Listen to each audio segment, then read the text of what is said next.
As many new viewers will soon learn, I am on the publishing track from the first book regarding modern masculinity. To write this book, I've needed to research and delve deeper into discourses regarding masculinity. Unfortunately, that discourse is incredibly toxic. When Billie Eilish, in her Vogue 2021 interview, expressed that men are very weak, she said it's very easy for them just to lose it. She became a lightning rod for controversy and backlash.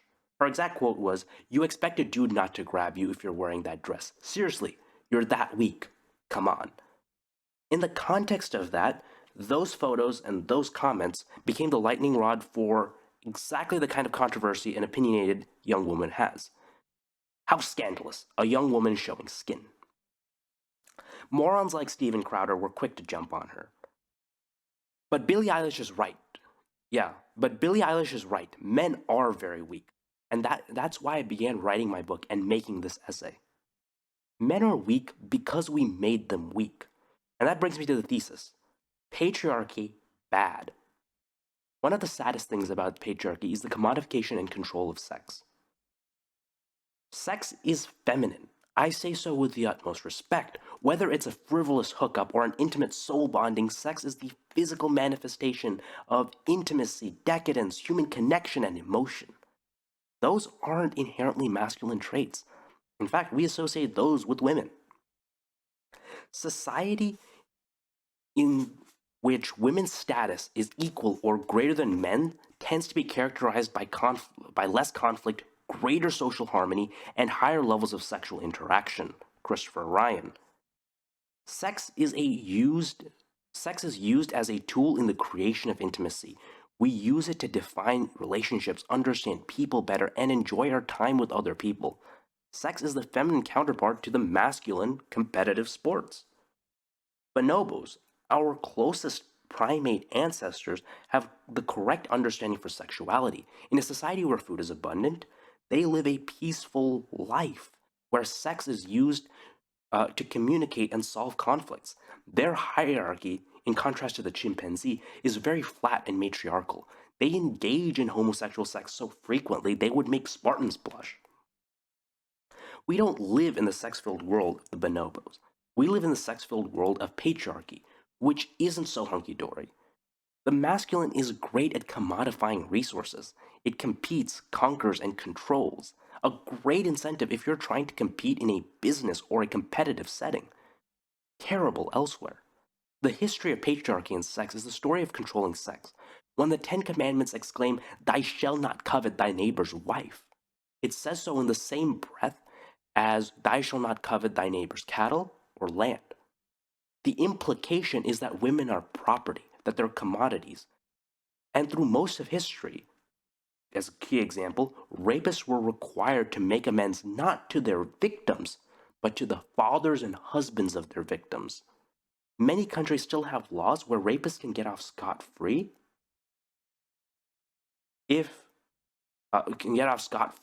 by marrying their victims. If women are property, then wronging them isn't the same as wronging a man. Even in more enlightened cultures, women are tightly controlled. Women who exercise their own sexual autonomy are slandered as sluts when they want to enjoy sex, and prudes if they don't. The rule is that women's sexuality is only valuable when there is a man to measure it. Rating women 1 to 10 is a truly strange way of quantifying beauty, something that we acknowledge is inherently subjective in every other context, but we do it anyway. Speculating on their body count, a way to analyze the scarcity of their sexuality on an open market, is both gross and inhuman, but done all the time. If women are inputs in the commodity of sex, they will always be treated as objects of the male gaze. When Billie Eilish pushes back against patriarchy, she's trying to create the space for her to control her own sexuality. She chose to dress conservatively as a child to avoid the sexual predilections of her fans and Drake. The saddest part of patriarchal control of sex is that sex is miserable. Women aren't really happy because they can't enjoy themselves without social backlash, and men are treated poorly if they don't fit the heteronormative ideal. They gain social utility by treating women as objects to signal their own positions in society, And if the man doesn't want to play that game, then he's facing a perpetual uphill social battle. Women aren't really happy. Men aren't happy either. And Billie Eilish is right when she says men are weak. But the story goes far beyond it. She's wrong in how she delivers her message. She ascribes blame when a lot of men are dealt a bad hand by the same social forces keeping her down.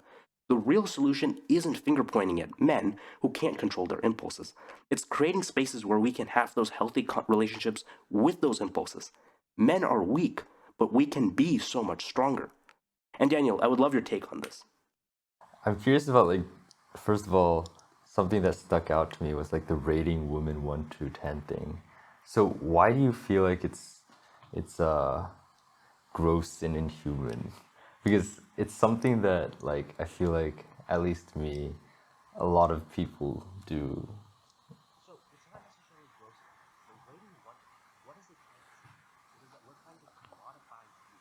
So it's not necessarily gross and inhuman. The rating 1 to 10, what is it trying to signify? It is that we're trying to commodify beauty. We're trying to give it a standard, measure it, put it on a marketplace. That's the whole reason why their websites like Hot or Not, there's Tinder, there's Grinder, all that stuff.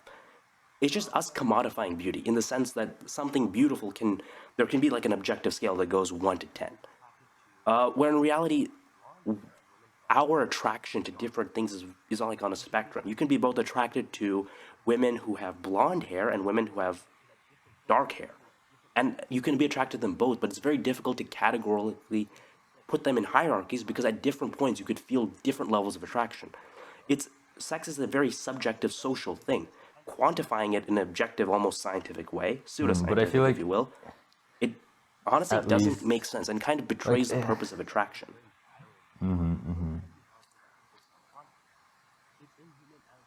It's not inhuman in the sense that it's very violent or harmful, though it can be harmful to people's self-confidence.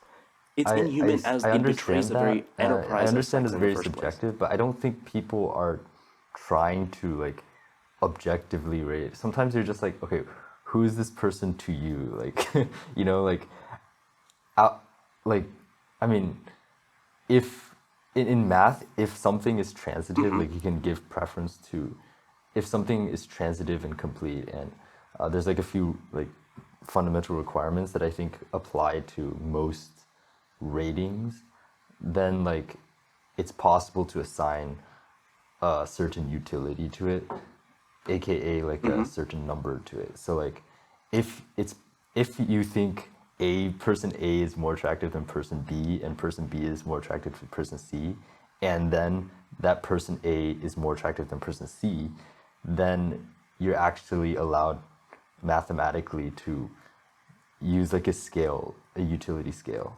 And so like I feel like there's utility in using the scale, like just maybe in your head So there's a big or in so I, conversation. So that is true. It is a matter we do sometimes use it.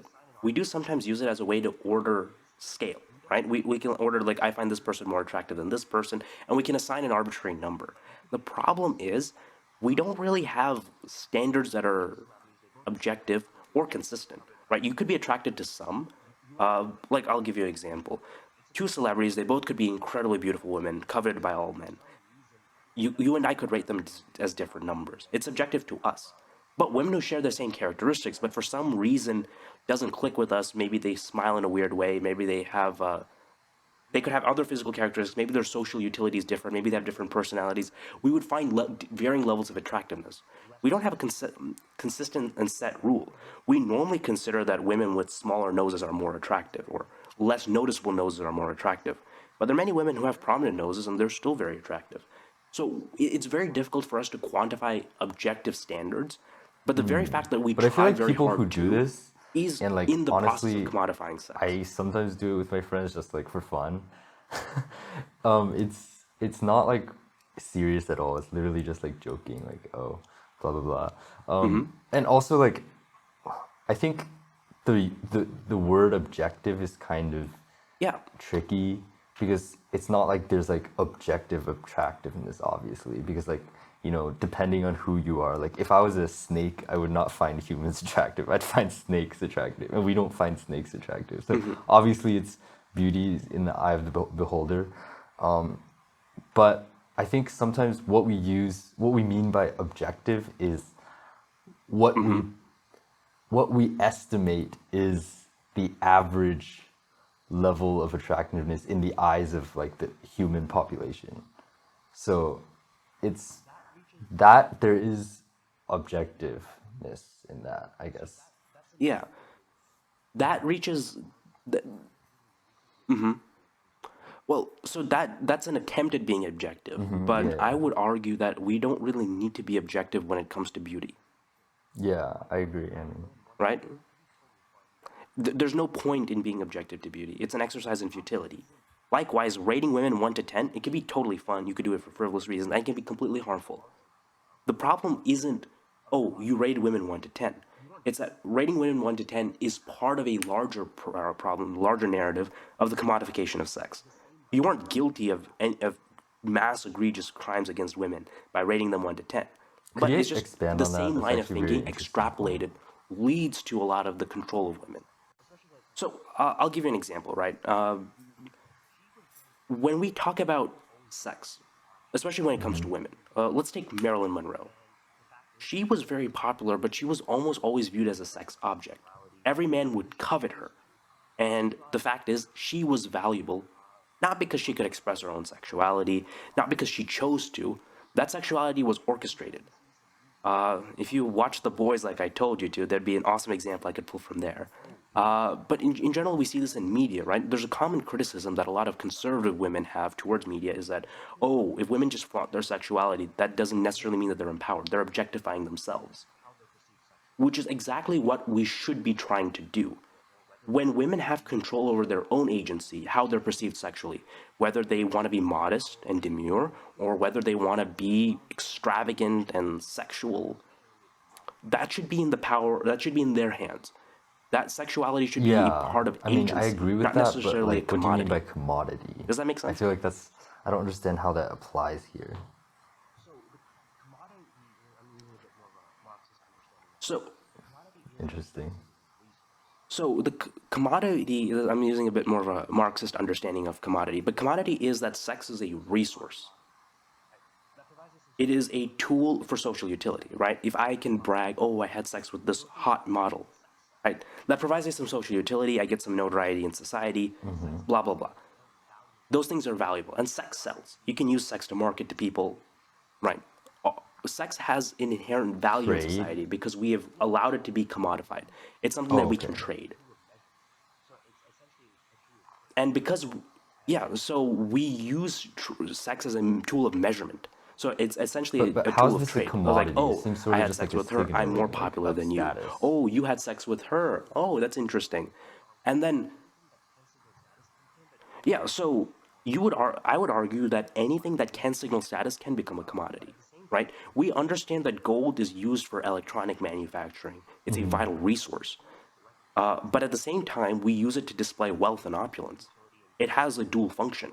It has some Yeah, utility but like directly to us that's the a the material fundamental benefit, but there's the also a fundamental social utility in having essence like of a a golden commodity is toilet, that it can be traded. So how can right? sex be traded on a market?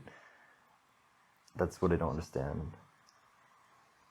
Oh, we trade sex all the time, whether we're talking about in advertising, whether we're talking about in media, pornography. The next topic I'm going to talk about is definitely going to be in the commodification of sex, prostitution.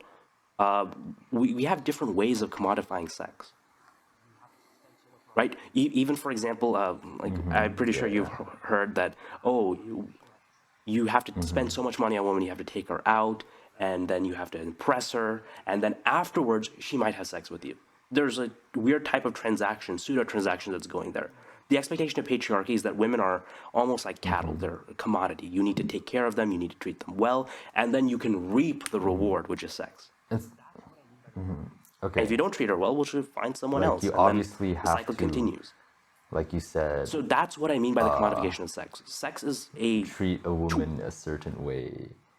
You know, like obviously she won't like you otherwise. So like I feel like that's pretty inherent. And so what's wrong with that? That's my question. In women, if you're a woman, this sucks because you're treated a certain way, privileged or oppressed, because people want to have sex with you. Your boss will treat you in a certain way. Every man you encounter will treat you in a certain way. It's very difficult for you to make friendships Yeah. with people who want to fuck you because you don't really know, are they being nice to me because, oh, they think I'm a good person, they value me, or they just want to use me for a night and then leave. Right? It's not good for interpersonal relationships. And on top of that, it makes Mm-hmm. sex very restrictive. Right? If sex is a commodity, it's like, okay, uh, people who want to try alternative ways of sex, alternative lifestyles, for them, they just don't fit in that model. Uh, like our biggest insult for men in polyamorous relationships is that, oh, they're cucks because someone else has sex with their wives, as though that's something weird. Throughout most of human history, sex was very liberated. Uh, Christopher Ryan in Sex at Dawn even writes that for the most part, we would have sex with different people, different times. We'd have different partners, and oftentimes people would share, just as they would share houses, they would share land, they would share partners, and we lived in very sexual communities, and we engaged in different types of sexual activities for pleasure, also for communication. Right now, if we restrict sex to like, oh, a monogamous relationship, one person has control, the other person doesn't, or sex is some sort of commodity that's traded, and you're in this tightly knit hierarchy, you don't get those freedoms. And for a lot of people, it causes a lot of sadness and Okay, loneliness. very interesting because on And one sex hand is I more see that commodified now than ever before, not in a you're sort of strict way where promoting women this are idea expressly of property, freedom but a way and the like, way that sex is traded back and forth. there should be more, you know, give and take with relationships and like, more freedoms with polyamory and stuff like that. But at the same time, you're saying that you don't like commodification, which sort of seems like a contradiction because as of now, it seems like the more free we get with sexuality, the more, Mhm. games we have to play, like the rise of Tinder, etc., hookup culture. It seems even more commodification, more of a Okay. commodification now. And you said that actually. You said it's like getting more and more commodified. So Well, so the problem isn't that we just, yeah, we're getting more commodified because we're being more sexually open within the context of a patriarchal setting where sex is a commodity. So I would posit a different type of world, one that our far ancestors tried to live, where sex is something that we have a good relationship with. I'll get to this later, but one of the problems is we tell a lot of people sex is taboo, it's adult, it should be kept private, and at the same time, message sex and signal sex in our advertising, in our movies, in our music, everywhere. So you create like this weird doublethink where it's very difficult to understand, okay, like what is sexually appropriate, what is not. We become more sexually liberated, but we only become sexually liberated in a way that's uh, useful for us to signal our power or our triumph, our victory. It becomes it becomes a different mindset to think, okay, sex is just a natural part of being human. I'm just going to have sex. I'm not obsessed with sex. I'm not going to spend hours watching porn because if I'm feeling horny, I can talk to someone, we can communicate and maybe they'll have sex with me. We've created barriers and said, "Oh, trying to get over those barriers is an accomplishment." And we're showing that's our liberation. But in reality, we still have that same terrible relationship with sex where we treat it as a commodity. Ideally, sex just becomes so destigmatized it's like anything else. okay, Like, so oh, you you want to go golfing? so in Sure. your Oh, you want to have ideal sex? world, you Sure. want like We don't treat it that openly. basically And that's the problem. the sexual liberation that we have now, but Does that make sense? to an even greater degree where it becomes so casual that they can like walk up to a girl and be like, "Hey, want to have sex?" Or the other way around. Yeah, I mean, there are cultures that have done this in the past. In China, there was a culture called the Mitsuo. There were a group of people. They had the same attitudes towards sex as ancient hunter-gatherers. They were actually wiped out by the Han Chinese as they were expanding during the Song Dynasty, I think. because they live sex-free lives, and to the patriarchal Confucian Han Chinese, that was a terrible, terrible sin. It's like, how do you organize a society? They were so terrified of it that when they conquered the land, they just killed everyone. One of the worst ethnic cleansings ever. They destroyed their culture, tried to brainwash them, kind of like what they're doing to the Uyghurs right now. Wait, so I have a question. So, Why do you think this, yeah. like, why does the sexual restrictiveness, why is it necessarily patriarchal? Because, it doesn't necessarily just benefit So, men. this has to do with evolutionary goals. In patriarchal societies, at least one of the goals is that you can control your bloodline, right? If you can control your wife's sexuality, how sexual your daughter is, uh, and all the women in your family or all the women you know, that means you can control like your offspring's, your name, your family tradition. The reason why it was so important in both India and China to have a male son is because he would carry the name. He would carry the family bloodline. That need, that intense desire to exert your power over multiple generations, effectively become immortal, that's part of the patriarchy, and that's what creates the incentive structures to control women. In a matriarchal society, people don't really care. The question of paternity isn't, oh, whose blood flows through my veins. The question of paternity is, oh, who was there to raise me? Who was there to take care of me? Who can I call a dad? And we've seen this before. Like Christopher Ryan goes through the evidence about this. Almost across the board, matriarchal societies are more peaceful. Sex is more pleasurable. There's less violence. The only downside of being in a matriarchal society is that if a patriarchal society finds you, because they're much better at war. But people's lives are better when they don't have a patriarchal understanding of sex, where sex is not tied to power. It can't be. That's a problem. Interesting. Okay.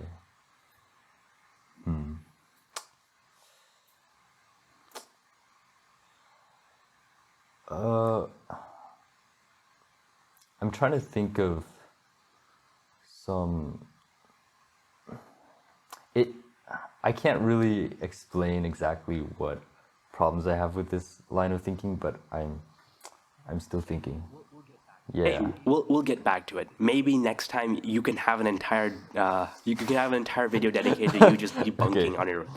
It's like, this man I've known for a long time, but he's a fucking moron. I'm gonna debunk him, and I'd be welcome to it. Again, when I ask the questions of sex, I'm thinking about how do we best understand sex to create a better society.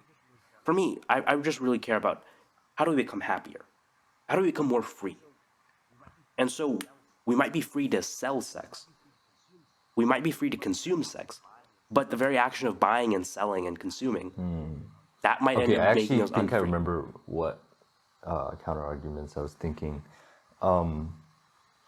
So I don't really, well, I can see like how it doesn't actually, well, this freedom of sex doesn't actually necessarily benefit women from an evolutionary Hmm. perspective. So obviously, if you're, well, if sex is completely free and there's Hmm. no societal limitations to having sex, Well, there would be some yeah, ethical ones. Like you can only have yeah, sex with people who can obviously. consent to it. This would actually benefit men to some extent. It would benefit the the um, the more attractive It men would benefit everyone. in the sense that like Well, if there's no monogamy, then like there's no reason why, for example, like so here's the fundamental difference, I guess, between men and women is that men can hmm, impregnate multiple women at the same time, yeah, while women can only have a child like once every year or once every 9 months. And so yeah. it's more advantageous for a man to spread their sperm, spread their seed, and impregnate like more women than for a woman to, you know, have sex with multiple men because she has to choose like the best man that she can because there's much more incentive for her to maximize this one because she has a limited number of eggs. She has to, raise this child and Okay. so how So does it okay. I'm going to push back on this in two ways. One, if you have a tribe where there's only one man and 50 women, and he impregnates all 50 women, the next generation of those tribes, there's going to be a lot of incest. It's not always advantageous for a person to spread their seed widely, because then down the line that'll create genetic problems in their offsprings. I think you can Yes. acknowledge that, right? You want more diversity in the gene pool. But second, we don't really want to live on like a appeal to evolutionary advantage because right now we live in a 21st century. The goal isn't to produce more people. No, I don't think that's the goal anymore. I think the goal is to produce the best possible people. Yeah, but that's And not I my I point think though. this My type of point is society. that like the evolutionary advantages or incentives create ingrained motivations in our psychology. And so like I don't know how powerful those are. Because we have matriarchal societies. And if we even talk about evolutionarily, we are equidistant in terms of the evolutionary tree from chimpanzees, which is a very patriarchal, hierarchical society, and bonobos, which is a matriarchal society. We're equidistant from both of them. And really, what separates them both in their evolutionary line is their abundance of resources, where people don't have to fight over resources and there's an abundance. The bonobos are much more successful, they live happier lives. Chimpanzees, I mean, they live in rougher terrain, they have fewer resources, they have to be more brutal to survive in those conditions. We're humans, we're living in a place where we're soon going to be in a post scarcity, or at least in terms of starvation society. It makes more sense for us to copy, even evolutionarily, the progress of the bonobos because they seem to be happier. And a lot of this is just conditioning. We're taught through patriarchy that a woman's value is X and a man's value is X. That's not something we inherently come up with. We're reinforced through media, through school, through public education, through our parents. Those are ideas that are taught. And I think we can teach better ideas. yeah, I definitely agree there's like social conditioning to this. There are cultures where this type of mindset has worked. I mean, they've been wiped out, sadly, and they're not very populous. Uh, but that's because, generally speaking, societies that are very peaceful get destroyed by Yeah. societies that are very warlike. So, but we don't want to live in a society that's warlike anymore. We're kind of past that in human evolution. Yeah.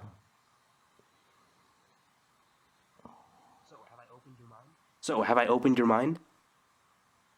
Yeah, it's very interesting. I'll have to look. You have to send me some of the uh the stuff on the cultures that were matriarchal and because that's very interesting because it sort of dispels this strict like evolutionary way of thinking.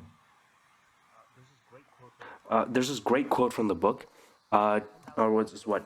10,000 years ago, humans made the jump to agriculture, and we have never recovered since. And I think agriculture, the need to commodify land, to build hierarchies, that was the starting point to starting the patriarchal line of succession. Because who gets the land? People who conquered it. Who will keep the land? The sons of the people who conquered it. So I think we can definitely go deeper into this. I would love to go deeper into it. And I think you are going to be definitely more open minded because you understand that looking at things from disjunct evolutionary perspectives or disjunct perspectives in general is super beneficial, which is why I think you want to tell me about why psychedelics have that same effect. How it has the same effect? Uh,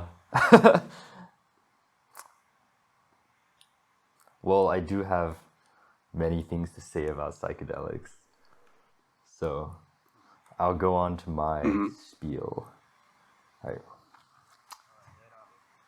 All right, lay it on me. A very unique quality of psychedelics that separates it from other classes of drugs is that it has extremely unpredictable effects on the user's subjective experience.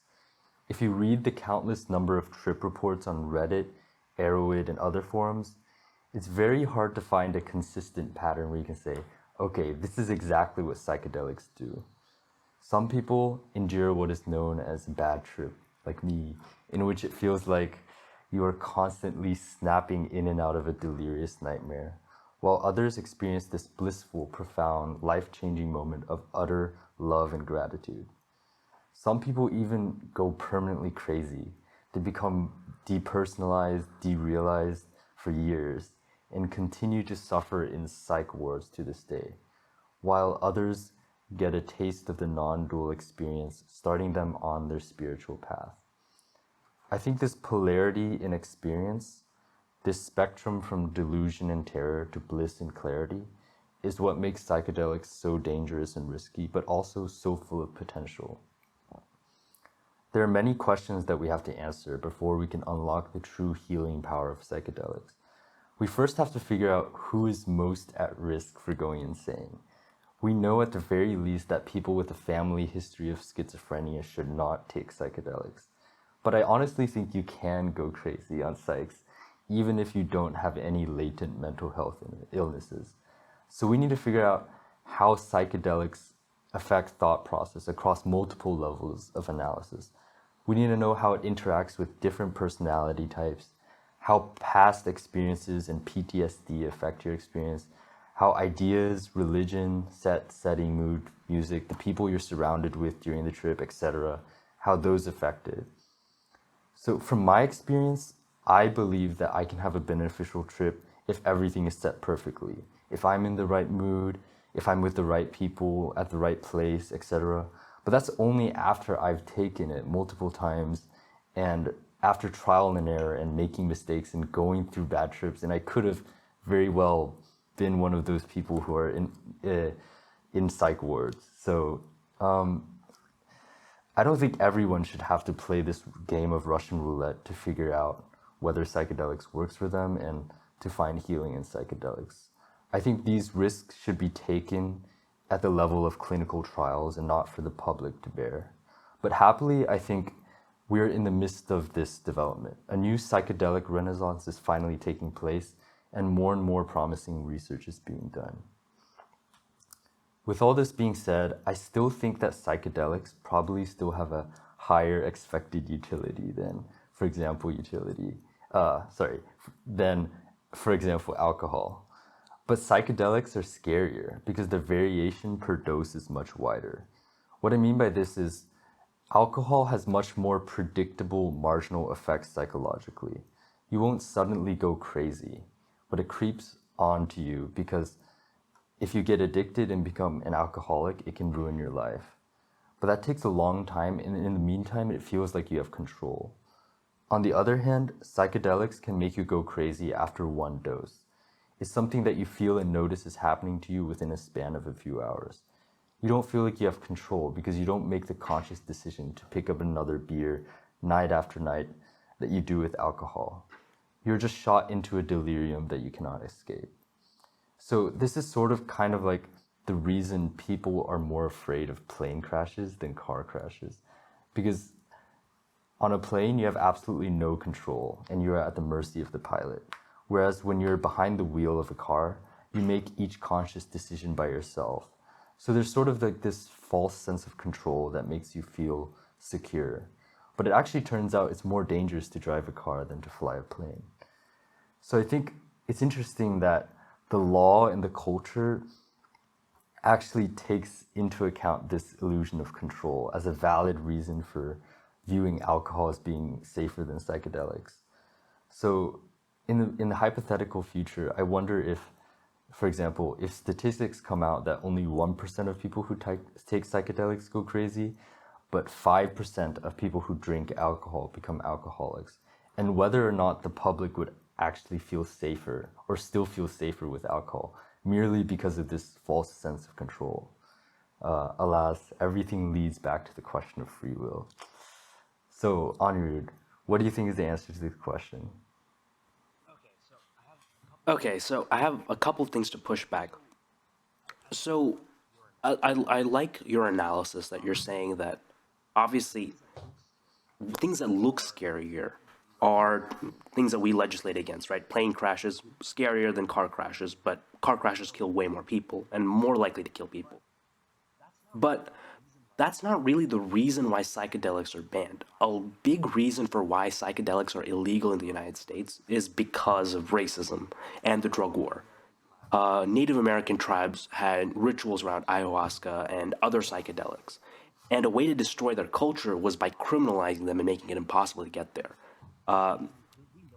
We know this, right? Top campaign spokesperson, top campaign advisor for Nixon, and later chief of staff in the White House, openly admitted that one of the motivations for starting the war on drugs was to criminalize demographics that they could lose.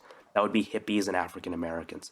Find the drugs that they use, whether it be crack for African Americans and marijuana for the anti-war left. You would break their communities down, imprison them, and purposefully make it difficult for them to engage in society to reduce their power so that you could win. And a lot of the times we used psychedelics. We fought against psychedelics not because of the actual medical merit of them by themselves, but because of the cultures that they were attached to. Yeah, I agree with that as well. So that's one place where I would push back on. And I think the problem with something like alcohol is that it's very chemically addictive. There's actually a study that I include in my book where I found the analysis that if for every 10% increase in the concentration of alcohol in a region in the United States, the domestic abuse goes up by 28%. That's absolutely astounding. But alcohol, the way we trade it, the way we sell it, we can predict how many people are going to fall sick, how many people are going to become alcoholics, how many people are going to abuse their wives and intimate partners. We can predict all of those things. With psychedelics, it is very hard to predict, and I give you that.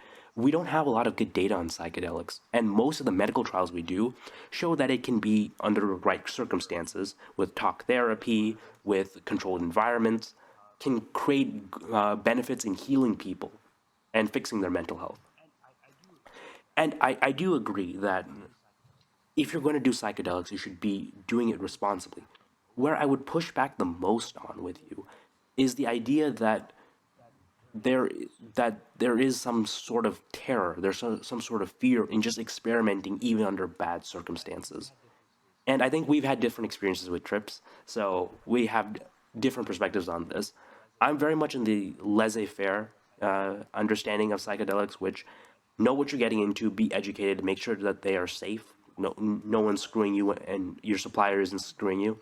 But trying them, you should try to experiment with different types of environments, because I think what will work for you probably won't work with me. Mm-hmm. And I think it's important that we do more medical research, but I don't think that medical research is the panacea that you're looking for. There are a lot of incentives within the pharmaceutical industry, for example, to keep a lot of psychedelics illegal because they seem to be doing a better job at treating depression, mental health problems than a lot of psychiatric drugs. Yeah. So I think that a lot of the reasons why these things would be illegal is not necessarily because of social perceptions of them, but rather the economic and political interests in keeping them illegal. Yeah, I actually used to 100% agree with your narrative, and I used to be, you know, very hippie about this, but I've heard a lot more stories and, trip reports in which it's actually not as psychologically stable as you would think it is. And I think a greater proportion of this stigma is actually through social perception than you actually think. Because I've also talked to a bunch of people about this recently actually, and they've known people who have actually gone pretty crazy. Like my friend told me his frat brother took LSD, and then he went he ran around naked on Sheridan Road, which is the main road on our campus and like was fighting the police, and now he apparently he just started going off about singularities for like, and he's still going off about it even like a year later, and he's in a psych ward, and yeah, he's pretty much like screwed himself over. So the thing is, I can like completely understand how that's possible because I went pretty insane in my trip, but luckily I actually had like a positive ending to it, and I'm 100% back to normal after like a day or two. So, but you know, that's not actually necessarily the case for everyone, and some people can actually have long-term effects. And I was listening to a podcast with Frank Yang, and he was talking about how he has a friend after taking ayahuasca that like is still depersonalized after 2 years. Yeah, and that's Oh really wow. scary because depersonalization is freaky. It's basically when you don't feel like you're in yourself. You feel like you're like a character riding within your body, and you feel like your identity is completely shattered. And I had a similar experience, but obviously it's just temporary. But yeah, it can definitely be long term, and that's very frightening. And I think like we need to figure out like why this happens. You know, like why does it happen to some people? Why does it not happen to other people? Why are some people so, you know, have such blissful experiences, and some people, you know, they fuck up their life? So I'm going to push back on this because the way you're approaching this is the same way that a lot of people kind of approach vaccines, which is the uncertainty prevents them from analyzing all the benefits, I presume. So I think that it is possible that a lot of psychedelics can have bad effects, right? Ayahuasca is not the same as psilocybin. If that's not the same as LSD, that's not the same as I forgot acid. We have thousands of psychedelics. It's not the same as a nutmeg. But I think that until we have better and broader research on exactly how dangerous they are, it's a little difficult to say that psychedelics are scary in a sense that they're dangerous to people, that they can depersonalize, right? I think you would acknowledge that that any medicine, like an Advil, which can cause nausea and vomiting and diarrhea for people, which could kill people, especially if they're younger and smaller, we acknowledge that that's a very rare risk for a common medicine that's used a lot.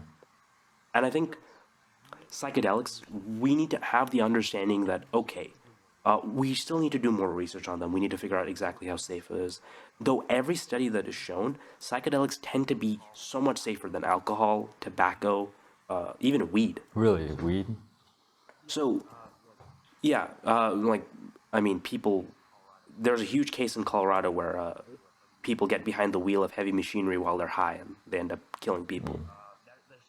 That there seems to be lower chances of that happening with psychedelics. It could be because those psychedelics are not as popular as weed, and maybe if they become popular, vehicular deaths resulting from psychedelics might increase. But from what it seems, the systemic problem of perpetual depersonalization, going completely insane, we don't really have that in any epidemiological reports. We don't really have that in any scientific survey or scientific study that has shown that.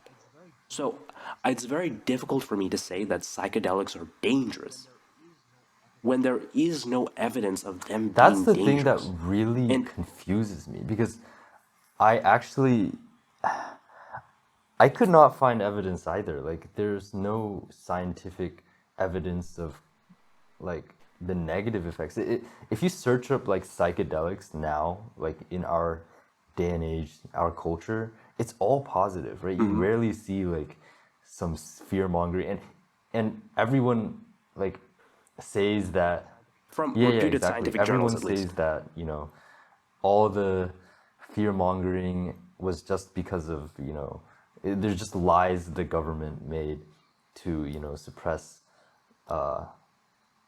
other cultures, blah, blah, blah.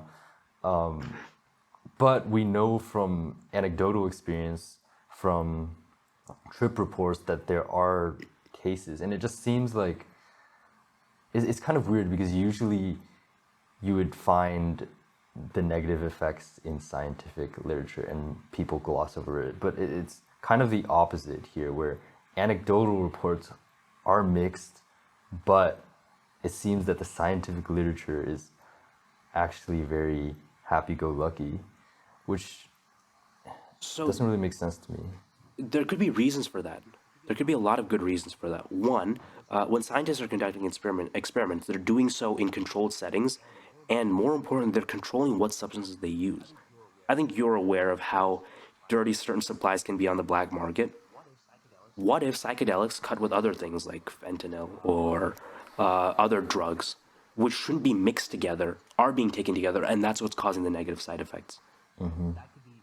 Right? That could be biasing the data in one direction, the anecdotes in one direction.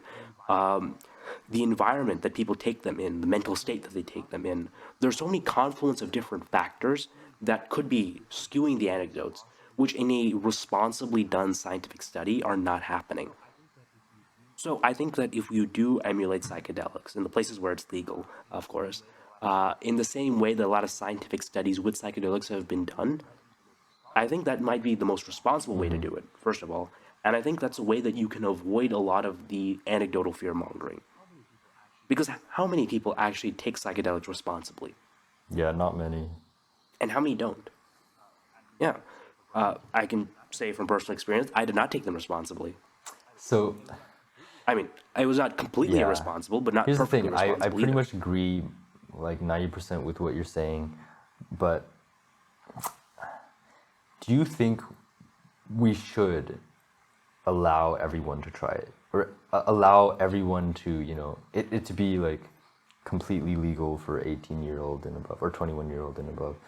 Or, see, I'm 100% on board having, guided therapy sessions with psychedelics, for example. But I'm not sure if it would be responsible to open it up to the general public with no restraint. Like, you can go to a weed store and like buy shrooms or acid. What do you think about that? Yeah, I think this is where we differ. This is where my politics come in very easily. I'm a libertarian socialist. I want people to be as free as possible. If people want to buy cocaine, I want to make sure that they can do so responsibly, right? I would regulate it, I would tax it, I'd make sure it's done properly, that the supplies are clean. But if people wanted to buy acid, all right, let's go, let's do it. If they want to, I'm not going to stop them from it. I'm going to make sure that they do it safely, right? I'm going to make sure that anytime that they buy acid, it's regulated. They're not going to, they're going to get what they pay for. There are those consumer protections. But I want people to be free, and at least we know this, right? At least with most substances, making something illegal doesn't make the demand go away. It makes the demand go underground, which I think is much more dangerous, Yeah. right? I actually view it in kind of the same way as abortion. I consider abortion murder, but I also recognize a world where abortion is legal is much better than a world where it's illegal. Because when people have back alley abortions, the cost to society, the cost to human life is far greater. I'd rather have something be done out in the open, so where we can treat it properly, like Portugal and their drug model, than what we currently do, which is pushing everything underground. And I think this comes down to a fundamental question of human freedom. I believe that people have the right to put in their body whatever they want to put in. I believe that they should be educated, that there should be protections, that they should not be scammed. But I want them, if they have the full information, I want them to do what they want to do. And I would encourage in creating systems that allow them to do so. So for me, it's not even a question about whether psychedelics or drugs should be legal, or even hard drugs should be legal. It's a matter of freedom for me. Yeah, I tend to agree with that as well. I also know like hard drugs aren't even that hard to come across. Like cocaine, you can probably find it in like half of the Unfortunately. frat houses here. Like I know people who do it. Unfortunately. Like it's actually, yeah, just underground. It's not that hard to find. So do you have, I'm not sure, here's the thing, like how much trust should we have in the public in understanding the risks of it and doing it responsibly and like learning from, like what's to stop some. I guess that also applies to underground. So, but obviously, like making it legal makes it more likely for it to happen. So I guess that's the main thing.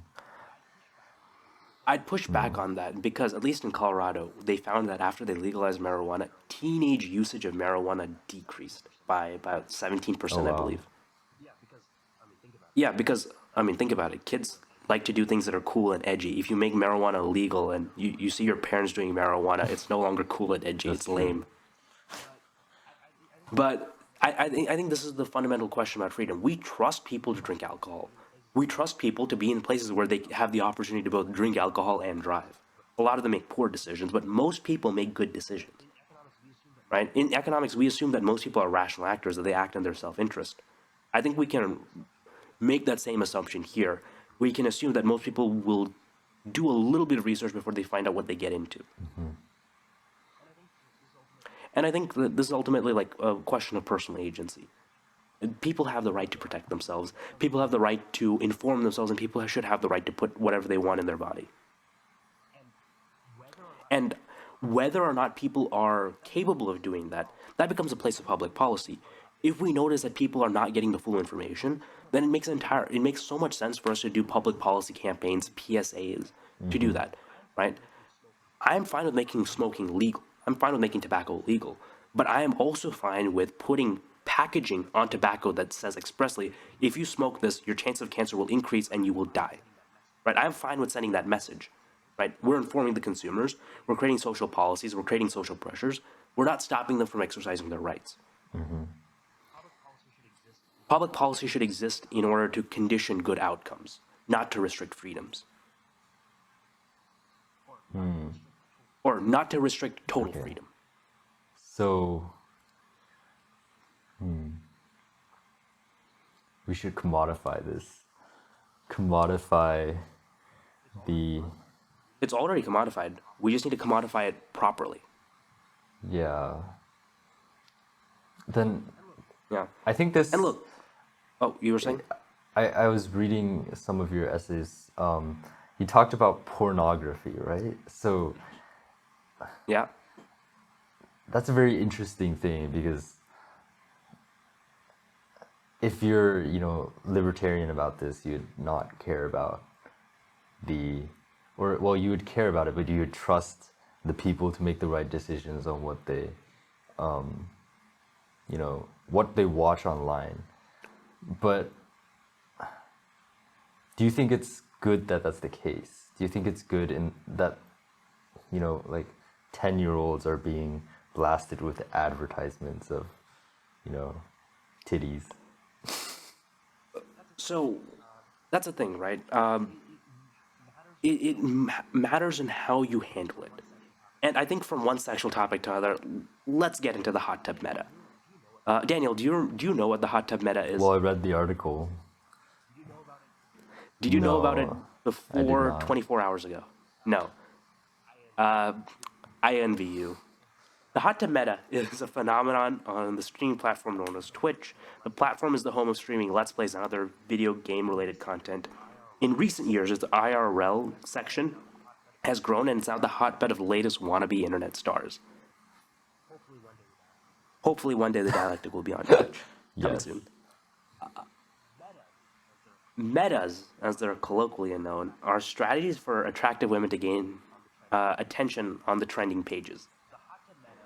The hot tub meta has turned the front page of Twitch into Hot Tub Central, where scantily clad women hang out in hot tubs. And it's absolutely crazy. When the front page of the biggest streaming site resembles the pop up window of a cam girl site, you have a bit of a situation. According to the Twitch terms of service, partial nudity is prohibited unless it's within the context. Uh, that's why you can wear a bikini on the beach and stream yourself, and that would be fine. But if you took off your shirt in the comfort of your own room, that would not be fine. Uh, this context dependent rule leaves a lot to interpretation and has created the space for these types of metas and different strategies to gain attention. Here's kind of the problem. Right now, we live in the advent of a lot of new parasocial relationships, and that's a new development in human psychology. It's really impossible to grasp the gravity of having thousands of fans you will never talk to, but at the same, you'll never meet, but they will talk about you in personal and intimate ways. As media has become more sophisticated and interactive, the strength of these relationships have become far more intrusive. When Princess Diana passed away, millions of people entered public mourning for a woman they never met. They did so because she commanded such a powerful and intimate presence through the television box that people couldn't help but view her as a friend or even a cool aunt. That one-way relationship it was real to the millions of fans who read her interviews, copied her outfits, and envisioned themselves as similarly liberated women. Live streaming has made that intimacy more accessible than ever, and Twitch is just one avenue. The issue with Twitch is that its demographics skew young. 71% of Twitch users are under 35 and 21% are under 18. There are a few problems with these numbers. First off, kids under 13 are definitely lying about their age. It's impossible to find out how many children are actually on the platform, but it's safe to say that it's a lot more than we expect, and we don't really want them to be exposed to Camgirl Central. But it's really not that simple. Porn is everywhere. 37% of the internet is porn. Whether or not it's on Twitch should be irrelevant, right? This is the complication. In America, we do a terrible job of introducing sex to children. We simultaneously teach them that it is an adult and taboo activity while also blasting their eyeballs and eardrums in media. This doublethink leaves them a lot with incongruent and incohesive understandings of sex. And it doesn't help that red states like conservative Texas prohibit comprehensive sex ed, leaving abstinence-only education, which has been repeatedly been proven to lead to higher teen pregnancies. We are Germany, a country where kids learn how to put condoms on bananas at the blossoming age of 6. We not only inadequately inform children, we misinform them. Only 15 states require that sex ed is medically accurate, and I can attest that to this day, I still have no idea what the fuck a vulva is. Most young people are the For most young people, the first source of knowledge of sex is porn. Pornography as an artistic medium now has superseding does not have superseding obligations to educate its viewers on consent and biology. It is entertainment, and a terrible example for the real world. Just as you wouldn't learn to box from Rocky, you shouldn't learn sex from Johnny Sins. But a lot of young men are bereft of better options. With live streaming, we are creating a space for more misinformation. If if women respond sensually and sexually to young boys, flooding their bank accounts with donations and requests, we teach young men that sex is transactional and commodified. I don't blame the women. Sex work is still work. But the process of chasing the bag, they are contributing to the harmful environment for kids. This also hurts content creators that abstain from the hot tub meta by scaring away advertisers from the platform as a whole. The solution that Twitch has implemented is complicated. In response to the advertiser backlash, Twitch demonetized the hot tub streams and created their own hot tub category, in parallel to their just chatting, which is their most popular IRL category. The latter is a band-aid on the bullet wound, and the former is a real problem. If Twitch arbitrarily enforces its TOS, it creates a system where the platform if Twitch arbitrarily enforces its terms of service, it creates a system where the platform becomes a publisher and decides winners and losers. It's great for Twitch and advertisers because their brand won't be tainted by sex work, and terrible for the women who are trying new strategies to break out. A real solution would need to create barriers for children to access adult content. On the libertarian side, you could just click a checkbox to verify your 18 plus age to get your camgirl fix, or create a more intensive verification system that asks for government ID to access for adult content. A company like Pornhub would never do the latter. It would sunder traffic to their website, but Twitch might get away with it. It was popular before women lost their clothes, and it's a good chance it's going to stay popular after they put them back on. And Daniel, I'd love your thoughts on this because this is a very controversial topic right now in the internet community. Yeah, so I like the argument that regardless of the, whether Twitch has like a, filtering service where they prevent children from accessing the hot tub network, children are Hmm. still capable of typing in pornhub.com and watching porn anyway. So Hmm. in terms of the social cost of having pornography or like cam girls on your Twitch site, it doesn't Hmm. actually make a huge difference since the supply of porn is so great anyway and easy access. It's sort of like Hmm. the drug thing where if you prevent people from buying legal marijuana, they can just ask their friends. It doesn't actually prevent anything. But I guess from a business Hmm. point of view, they're it's still rational for them to create this barrier because maybe they're marketing it towards children or Yeah, like people who shouldn't be. the Yeah, advertisers are the moneymakers. and yeah, the advertisements. So like you don't want to promote yourself or you don't want the company to morph into OnlyFans. So those are some of my thoughts. What do you think? So here's the thing. We need to get a bit deeper than that, right? Whether or not Twitch becomes the next Pornhub is kind of irrelevant. That's true. From a business perspective, they probably don't want to be. But here's kind of the problem on the social trend, right? I'm not against Twitch making that decision. They're a platform; they can do whatever they want. Uh, Ideally, I'd prefer if they did stuff that was in the general welfare of society. If not, then that's where we as individuals and we as a government will have to step into place. My problem with porn and Twitch in general is, especially because Twitch is very interactive.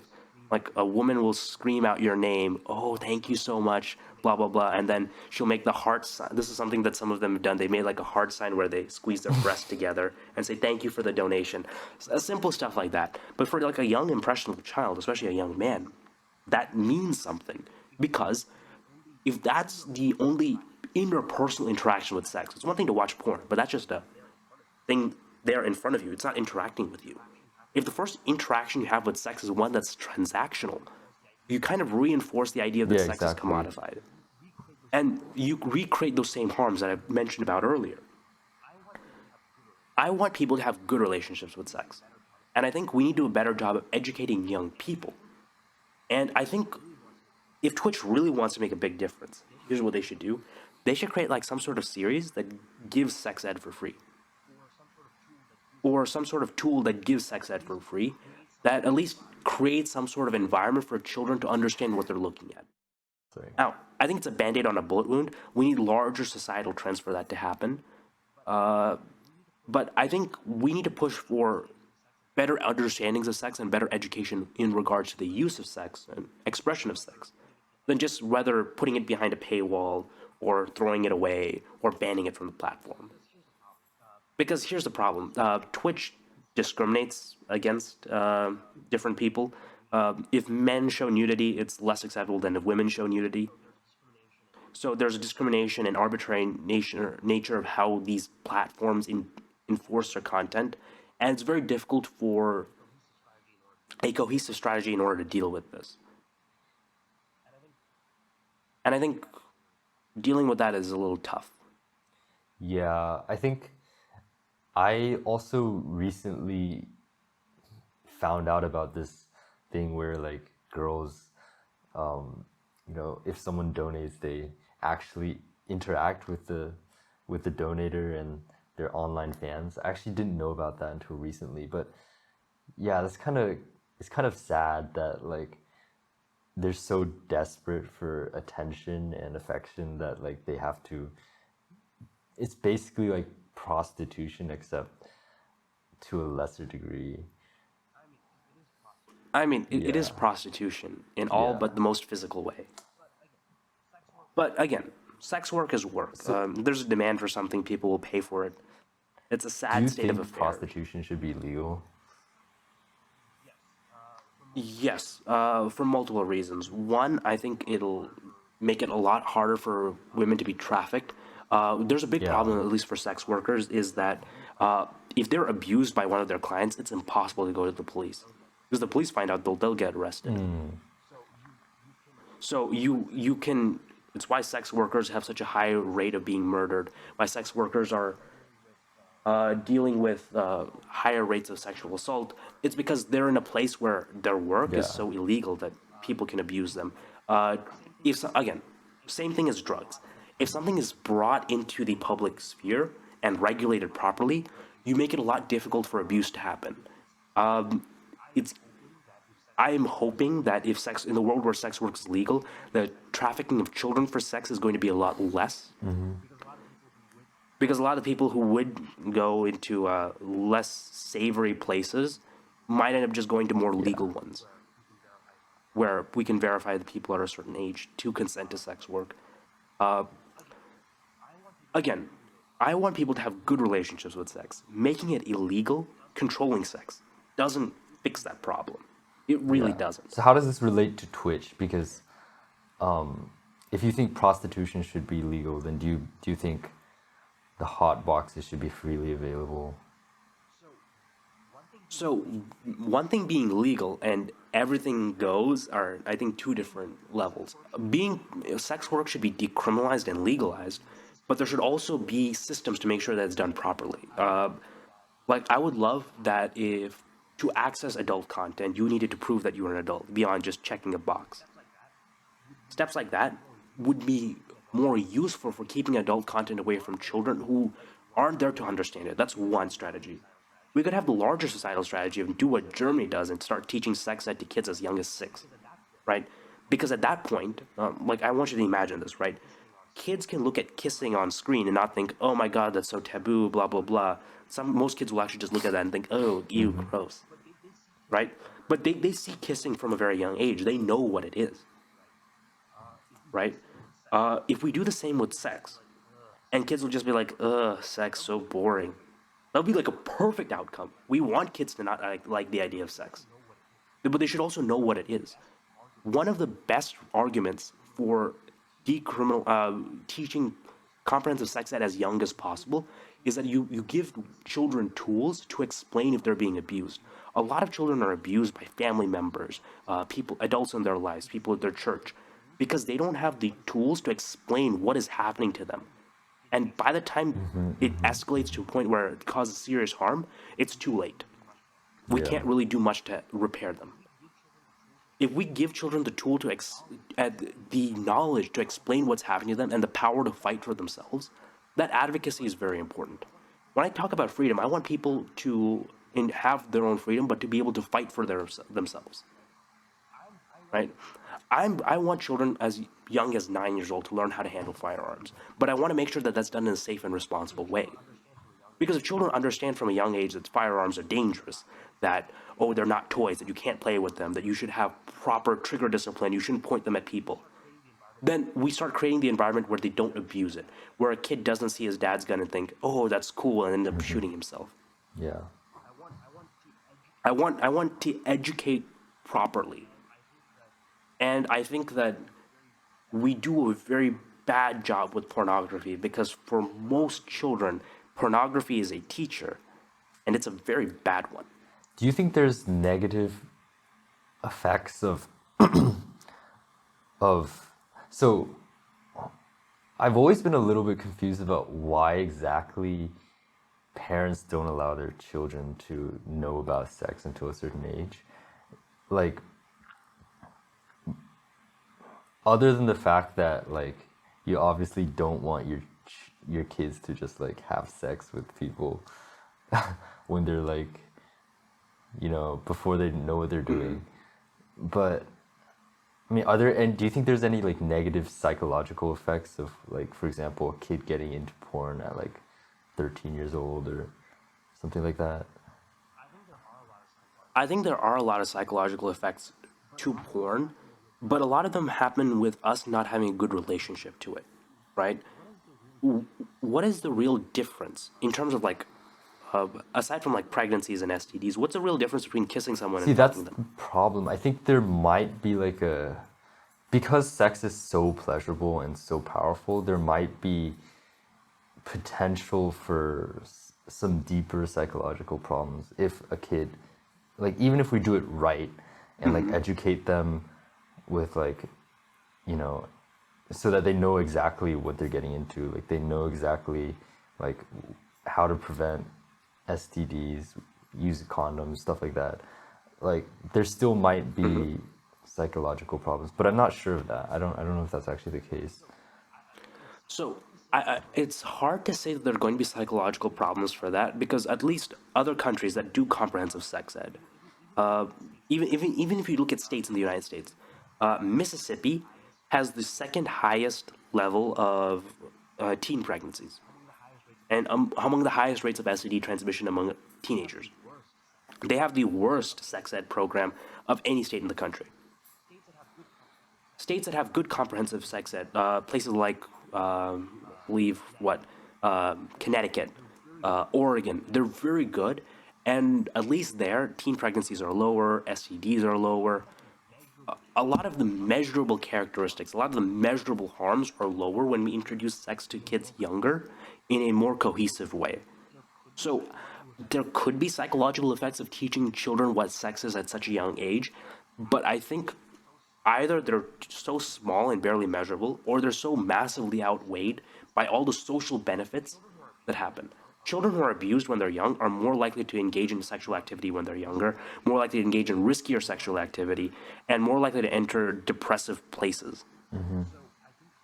So I think that any way that you slice it, the safety that happens by giving children an avenue to fight for themselves and advocate for themselves Yeah. is necessary, right? Because look, a child will learn what sex is the first time they log online.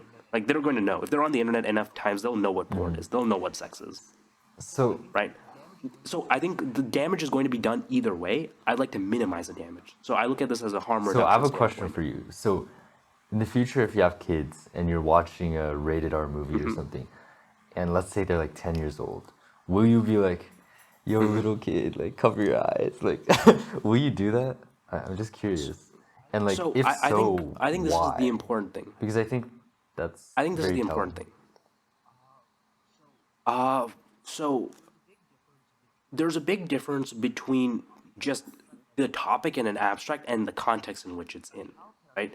A child can understand from a very young age what death is, but showing them a graphic dead body, probably not the best thing because that can psychologically scar them. You're giving it to them in a form that's not very instructive to them, that's not very palatable.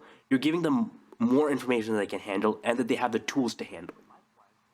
So, likewise, a lot of movies, I mean, they don't really handle sex very well. So, I would say that I would explain to children what sex is, but I would want to make sure that they have the tools. Ideally, I want to be able to raise my kids. Yeah, ideally, when I have children, I'd want them to be educated enough to handle things. So if they're watching an R-rated movie with me at 10 years old, I wouldn't have to tell them to cover their eyes. They would understand what's happening, right? Whether it's a sex scene and they know, okay, this is gross, ew, they'll cringe. The same way that kids today cringe when there's a kiss scene on TV. Maybe that'll happen. I care more about teaching them how to handle the tools or handle the things that are happening around them rather than just running away from them. Ask not for a lighter burden, but for a stronger back, if you will. Interesting. Have I moved you? What? Would you explain to your children what sex is at the age of 6? I wouldn't because two reasons. One is I don't think they need to know at that age because I don't think they're horny enough at that age to like for it to be a problem. Maybe when Okay. they're like 11 or 12 and they finally get like erections or something or you know then I would explain to them though yeah, I think they also might be smart enough to figure it out by themselves, maybe online. But another reason is Would you want them to figure out by themselves or by you telling them? Which would you prefer? it's very awkward. It's a very awkward conversation to have. And my parents have your Indubitably. parents ever talked to you about it? Like my parents never did. Like I literally just figured it out. So Like I asked. So I was like a precocious young child. So when I was 8 years old, I just asked my mom, and she probably came to the same understanding as this. Like, if I don't tell him, he's going to find it out by himself. So we might as well control the damage now. I learned it. I learned most of it when I was 8 years old, wow, 8 or 9. that's pretty young. Yeah, I don't think I learned it until actually, I think I learned. The Germans still beat me. That's true. I actually learned mine like reading a encyclopedia on biology, and I was like, oh, yeah. But I that's the also thing, right? remember Sex is multiple things. explaining. So I was in elementary school, and I was explaining it to like after I found out, it was like exciting news to me, and I explained it to all my carpool friends for swimming practice. And there's a Oh parent who was no. driving, obviously, and she was like, "No bathroom talk." But I wonder like what's wrong with it, especially since I was actually like giving them accurate information. Like the penis goes into the vagina and etc. Like So so this is the thing, right? Sex is multiple things. It's a social experiment. It's also a biological action. It intersects multiple different understandings of human beings, of the yeah. essence of humans, if you will. So it's why very important that in a class in sex ed, we also explain to people what consent is, right? A lot of people, a lot of men too, don't really have an understanding for what consent is, a very good one. So understanding when is something coercive, when is a person capable of consenting, what exactly consent looks like, the fact that you need an affirmative yes in order to do something. Those lessons are stuff that we need to teach properly. Those are social lessons. We need to teach people how to interact with each other, socialize them, if you will. Those types of discussions you're not really going to get from a scientific textbook. That's not the job of a scientific textbook. Mm-hmm. So once again, we're at this place where children are going to learn about sex. Do you want it to be from porn or from you? Wait, how does that have to do with the social aspect? Like, so So I porn, thought I porn is a thought where you're social. going It's to an art. It's an was art form. that one of the reasons why maybe it is taboo to talk about children is because, I mean, talk about sex to children is because it's very complicated in terms of the social aspect. So even though it's very simple Yeah, biologically, they might not be ready to understand the social implications of it. yeah. So that's part of it, right? So you need to start giving them to them in ways that they can understand it, right? If a kid asks you what is gravity, are you going to explain to them, "Oh, gravity is when we have particles that go through the Einstein-Rosen bridge"? I don't actually know what gravity is. It has something to do with mass, Hmm. kind of. Not, I don't know. No, we would just tell them, okay, gravity is an attractive force between two things. The more massive two things are, the stronger they attract from each other, right? We don't give them the complete technical information, but we give them enough for them to understand it. So when a kid asks you what is sex, all right, this is a tough Hmm. conversation to have, but you would probably start introducing it as, okay, sex is an activity that people, consenting adults, do in order to show how much they love each other, how close they are to each other. And there are different ways that sex can happen. Sometimes it's two men, sometimes it's two women, sometimes it's a man and a woman, and it can have different examples. But you start giving them all the tools, all the pieces to start understanding what sex is, how it's there's an etiquette to it, similar to any other social activity, whether it's fine dining or playing a sport, and you start creating the space for them to start understanding it. Sex is complicated. It is very complicated, but it's complicated because people are complicated. And I think one of the best things we can do in teaching children is teaching them how to deal with complicated things. So it's very hard to create a good curriculum that works for every child. But I think we need to start making the steps of teaching children. So how does that? Does that make sense? What is your ultimate conclusion for like how we should teach children? Should we, or like what age should we teach them? Like, what's your ultimate normative claim? I think we'll need to run different models on this because this is something we'll need a bit of an experiment on this. We'll need to push for comprehensive sex ed for children at the age as soon of an age as possible. We should obviously start by sometimes Yeah, the age yeah, of 10 or agreed. 11, and then slowly start going lower and lower if possible. We need to create material that makes it very easy for children to understand this. We should also create the social conditions where sex is not a taboo,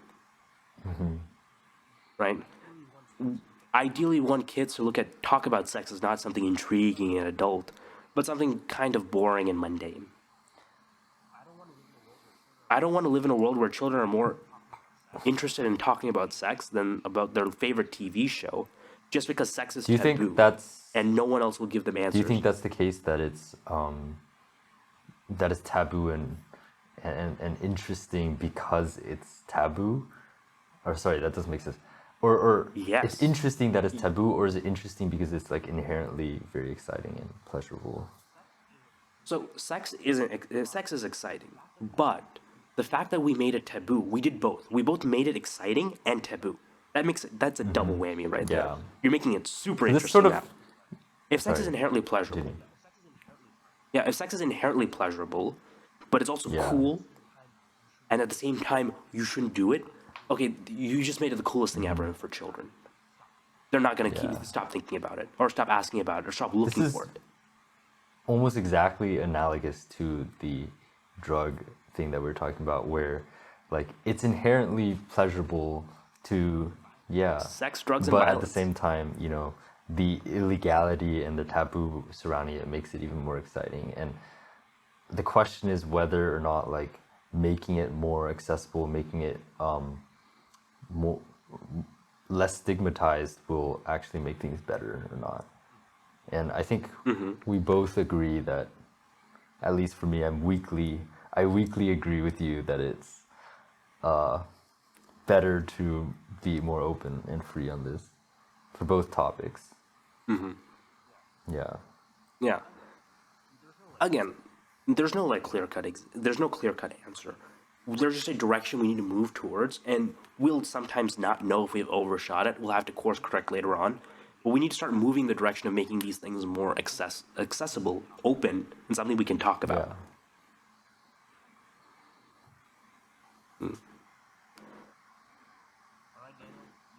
All right, Daniel, you want to hit us up with our last Yes. topic of the day? This is very unrelated to all of our previous topics, but this is about gloves and how they suck right now and how we can make them better. So, there are two problems I see with sparring gloves today. That, you know, the important part about sparring gloves is not, you know, how they protect you, but how they protect your sparring partner. You want to minimize the concussive damage to them, because as we know, CTE is a huge problem, and you don't even need to get knocked out to become retarded later in life. Eloquently put, Daniel. Yeah. So the first problem I see is that the metric for safety we use right now is based on ounces. So we generally regard 16 ounces as the safest glove. They're the biggest. 14 ounces is less safe, and then so on until we get to 4-ounce gloves or bare knuckle, where, you know, you're pretty much not allowed to spar with them because there's not enough padding. So there is a correlation between the weight of the glove and the protection it provides, but it's not necessarily the case. And I think a lot of glove manufacturers misuse this metric by making gloves heavier while not actually increasing the padding. And that's very maddening because it's pretty obvious that the heavier the gloves are, given the same padding, will have greater impact when you hit someone.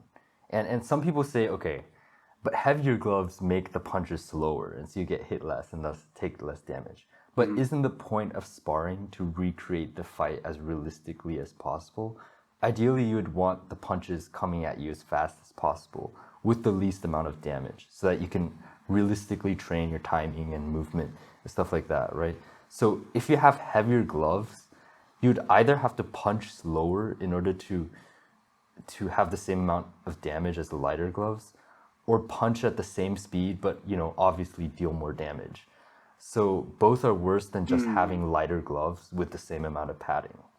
So this 16-ounce like standard for sparring gloves needs to go away, because I think we can definitely make sparring gloves lighter with the technology, the like materials that we have now, while still having the same amount of padding. And I think that will make things a lot safer. Another problem is also we use the size of the glove as a metric, but it makes blocking very unrealistic. So for example, I have gloves right here. These are twins, Muay Thai gloves, 16 ounce, and they're huge as fuck. Look at this. This is my fist. Oh, This is wow. how big it is. It's literally 2 or 3 times bigger than my fist. And so in boxing and Muay Thai, sometimes we cover up like this, right? But do you see this huge triangle right here? Like if I do this, the punch will just go straight through. But if I'm wearing this, I don't have the other glove with me right now, but imagine I have both right here. This like protects so much more. And if the other person Yeah, with the and the other same guy's glove, this punching with just a glove. blocks. It just bounces off the forearm. And it's so frustrating whenever you watch MMA fighters like who probably train in these big gloves, like they get hurt and there's like, oh, and then they just get hit like immediately. It's so frustrating. Like if you train with smaller gloves, then you're forced to parry more. You're forced to, instead of just doing this, you have to go like this and like that in order to block. And also it'll force you to use your head movement more. And you're not just gonna stand in front like trading punches like this, so unrealistic. So that's another thing. We need to make smaller gloves with the same amount of padding. And lastly, there's a problem of the location of the padding. So here we have the twins gloves again. There's so much padding all around the glove, which I feel like is unnecessary, because you're not gonna punch someone with this part of the glove or this part of the glove. I understand why you would have padding here, because in case you eat a head kick, you need to block it. But I think primarily you'd want like 90% of the padding to be at the front, but I don't think this glove does it sufficiently.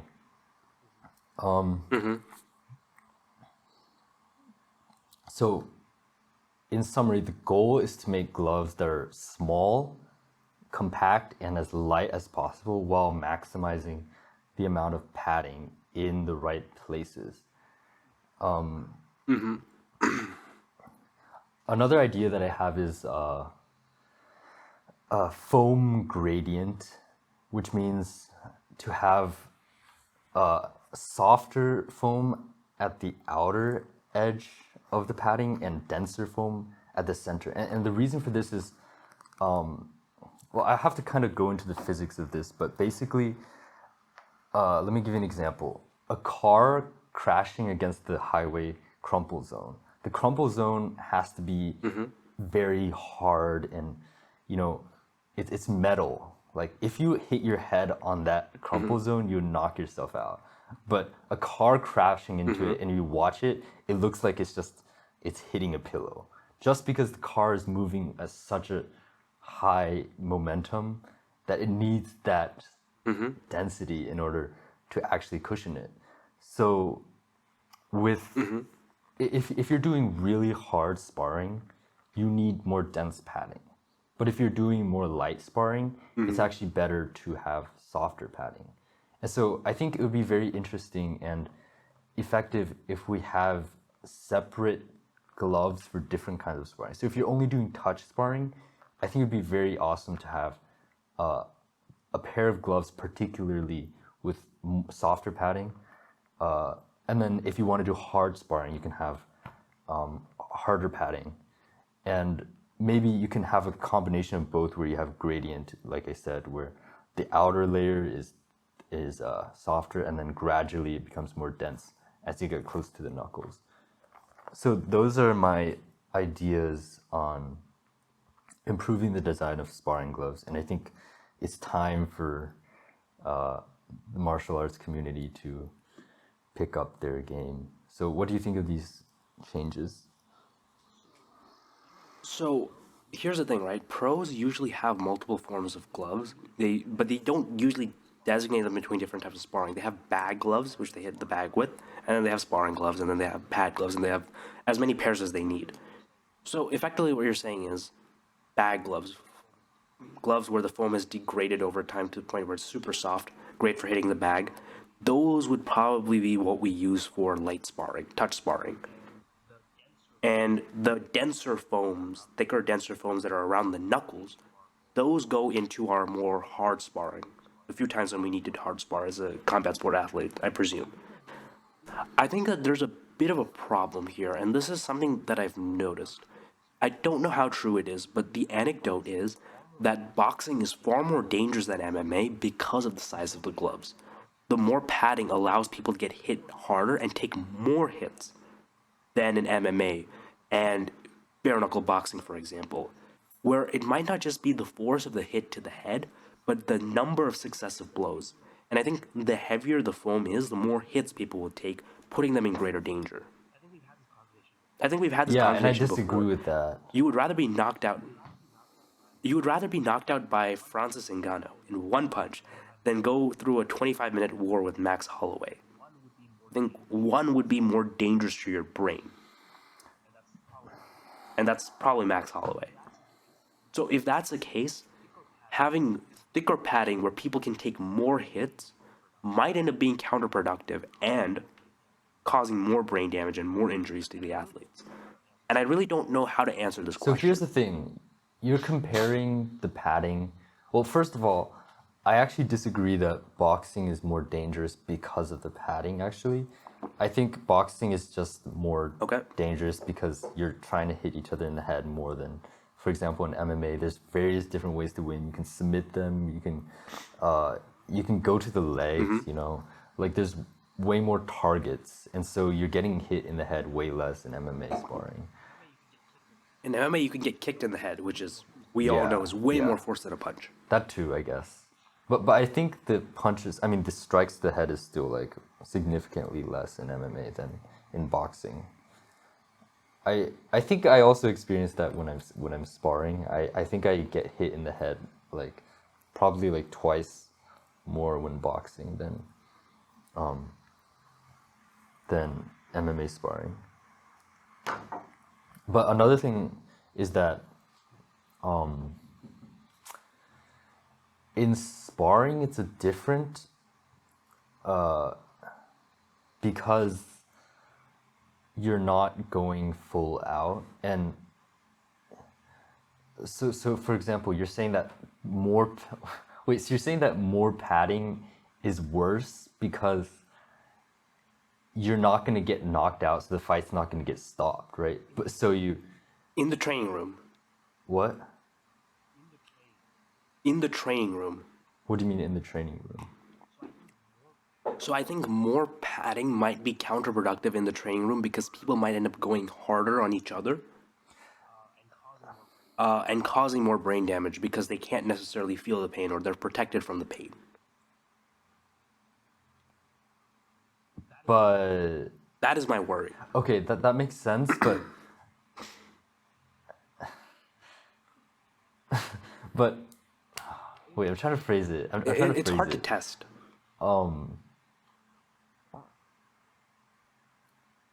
But given the same amount of damage, like let's say given the same amount of concussive damage, if you have padded gloves, you're able to go more realistically, right? Yes.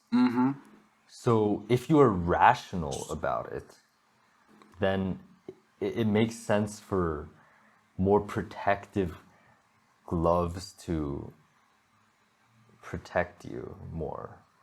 So you can like meet in the middle. So you can either like, so you can either have no gloves and touch each other with the same amount of force, or you can have padded, very safe gloves and punch each other with the same amount of force. And obviously that's going to be safer, right? Or no, like literally like you're punching the same speed. That's going to be safer. Same intensity. You don't increase the intensity. But you can also increase the intensity to the point where you feel like you are doing the same amount of damage as if you had no gloves and you're hitting them straight on with the bare knuckles. So that extreme is obviously you might be testing the limits and you might actually overcompensate. You know, you might that's what you mean, right? But I think you can meet in the middle where you go like, okay, now that I have this padded gloves, I can go a little harder, but only to the extent that I know for sure that it's less hard, that it's less damaging than the bare knuckles. And so I think if you do that, you necessarily improve the damage control. Yeah. And I think it's different in a fight because in a fight, you're going in a fight you're going to get knocked out, and so well not you're not going to get knocked out necessarily, but if you get knocked out the fight stops. And so it's different because when the fight stops then you don't have to take any more punishment for the rest of the rounds. And so that's the comparison. So if you made the comparison where you get knocked out and then you have to get back up and fight again and last all 25 rounds, then I'd say bare knuckle is much more dangerous. But the whole point is that with gloves, you're able to take more punishment without getting knocked out, and so the fight doesn't get stopped, and so you get more punishment. But in sparring, that's a different comparison because you're gonna go for the same distance. There's no like stopping point based on you reach a certain threshold and then it goes to zero. So I view this from the same way that Trevor Whitman views it, and I think he laid a very compelling argument that the true cost of fighting is not in the fighting itself, but in the preparations for the fighting, the training. So I do agree that we'll probably need to do some experiments on this and do some more research on this, but we should train in the way that is the most safe for Yeah. the fighters. And then in terms of competition, that might be a little different. I think there is some merit in trying to emulate fighting the exact same way with the exact same gloves as you would in in training. But that type of analysis is going to be much more complicated. I would say this just from the standpoint, until I see more data, I think that for the most part, more padding would be more dangerous. But I also agree with you that more sparring should be light touch contact, the same way that the Thais train, which is not exactly hitting each other or trying to kill each other, but very playful. And I think up until we have better research, that might need to be the overwhelming consensus on how we train. I would love to do more research on this, and we should totally try doing experimentation on this. That's a good idea Yeah. for a follow-up video. All right. All right, so Daniel, how do we fix this? What do you think the UFC, MMA in general, boxing, what do you think the commissions should do? Well, first of all, I think you're sort of conflating the issue of going hard sparring versus light sparring because I completely agree with you that like hard sparring, probably people do it too much. And like you said, a lot of the damage isn't even from the fights itself, but from the training. But I feel like you're conflating that with the issue of heavy padded gloves and light padded because you have to use the old like logical reasoning of holding a other factor constant while changing Okay, yeah. the Account for confounding yeah, variables, I exactly. see. So like if you're holding the intensity of sparring constant, obviously the more padded you have it, the more padded the gloves are, the safer it is going to be. So I agree. unless I agree with this part, which is that you might be psychologically inclined to go harder if you have more padded gloves. But that doesn't mean that we should have less padded gloves. That just means that you have to be more rational about like being conscious of the fact that you have more padded gloves, but that doesn't mean that you have to overcompensate. You can meet it in the middle somewhere. And so I can agree with that. I think maybe like the culture needs to change where we go light, but also have the maximum protection. So it's best of both worlds. You know, I just noticed there's been a constant trend between all four topics where we're saying that there's a problem. The solution isn't to ban it or to change it or do massive regulations, but just to change how we approach it culturally. Interesting, yeah. So I think this dialectic is accomplishing its goal. Yeah. But Awesome. back onto the topic of this. So, what do you want from Dana White? What do you want him to do? Listen up, Dana. This man's dropping some bombs. Well, I'm not a professional fighter. I mean, I don't really know what it takes to get good because some people say you have to hard spar in order to get the timing. Because obviously, if you're going slow, you can slip easily, you can block slowly.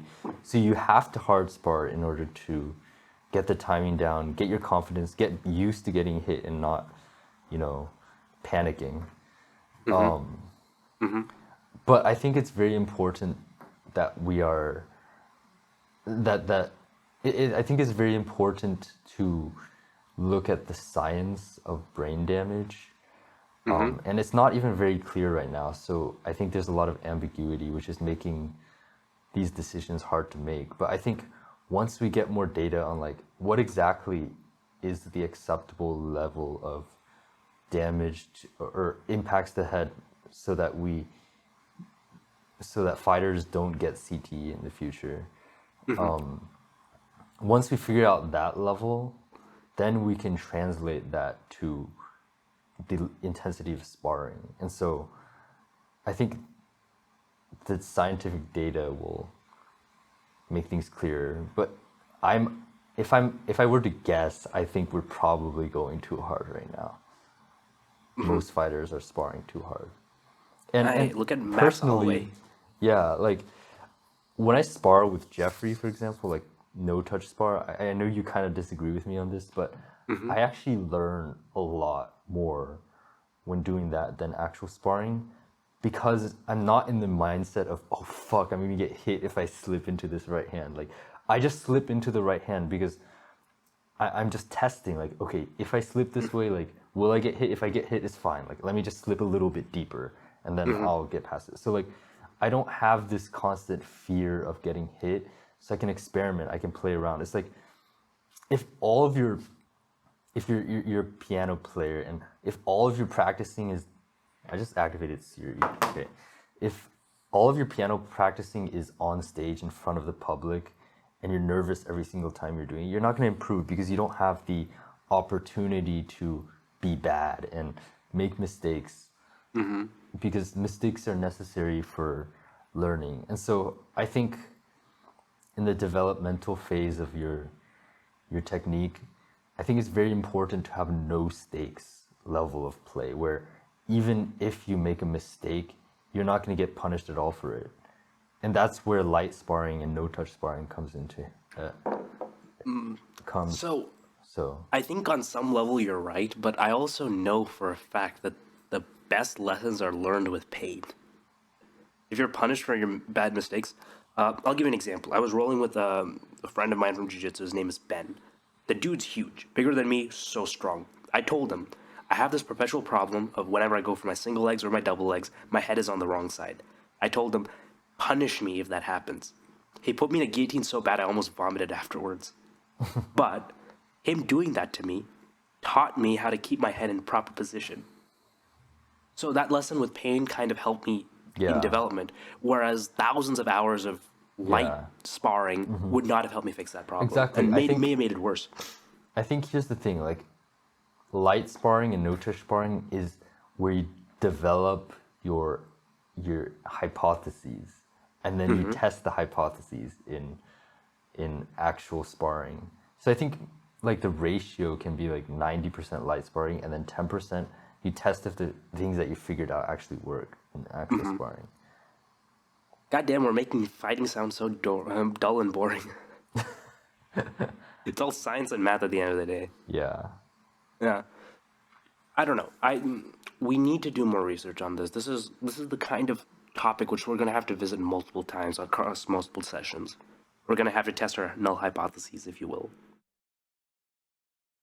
So I hope you've enjoyed this episode of The Dialectic. Now, this will be cut up into multiple pieces, released over, and we'll give the whole podcast for you to listen to. It's a huge benefit for us if you like, comment, and subscribe. It makes it easier for this podcast to hit as many people as possible, for us to gain the notoriety, for us to continue talking about the fundamental myths of modernity, and dig deeper into these topics that we don't really talk about in a very sensitive and inquisitive way in our normal discourse. The goal of the dialectic is to challenge ideas and to find new ideas. And I hope that you would support me, Anirudh Garg, and my Daniel co-host T. in order to keep doing this.